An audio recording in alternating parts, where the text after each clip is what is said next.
सबसे अब आपका कोई लेना देना नहीं है। ये बताओ कि फैक्ट्री किसको बेची है? मेरा हाथ छोड़ो। डॉक्यूमेंट्स कहाँ हैं? जहां भी है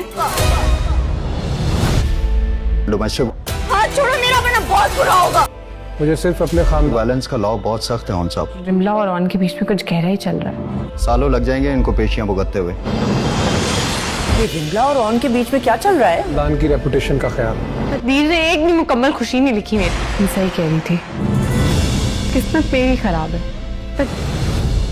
अगले एपिसोड में आप देखने वाले हैं कि जब फारूक को इस बात का इल्म होने वाला है कि रिमला ने उसकी फैक्ट्री बेच दी है तो वो गुस्से से पागल ही हो जाएगा। जब रिमला घर वापस आएगी तो वो उसके साथ बहुत ज़्यादा बदतमीज़ी से पेश आएगा। फारूक के पूछने पर रिमला छुपाने वाली नहीं है बल्कि साफ साफ बताने वाली है कि वो ये फैक्ट्री बेच चुकी है, लेकिन ये नहीं बताएगी कि वो ये फैक्ट्री ओन को बेच चुकी है। फैक्ट्री जाने के बाद वो रिमला से फैक्ट्री बेचकर जो रकम आई है उसका मुतालबा करेंगे और बात यहाँ पर हाथापाई तक भी पहुँचने वाली है। लेकिन रिमला मौका पाते ही पुलिस को कॉल कर देगी, जिसकी वजह से ये दोनों बाप बेटा जेल की हवा खाने वाले हैं। और रिमला ये सारा किस्सा ऑन को कॉल करके भी बता देगी, क्योंकि ऑन ने उससे वादा किया था कि अगर कोई भी मुश्किल पेश आई तो वो उसका साथ देगा। जब ऑन पुलिस स्टेशन में एहतशाम और अपने मामू को छुड़वाने आएगा तो बात यहाँ तक बिल्कुल क्लियर हो चुकी होगी कि रिमला ने अपनी फैक्ट्री किसी और को नहीं बल्कि ऑन को बेची है। रिमला ऑन को समझाने की कोशिश करेगी कि इन दोनों को जेल में रहने दिया जाए तो बेहतर है, और ये भी याद दिलाने की कोशिश करेगी कि इस खानदान ने सारी जिंदगी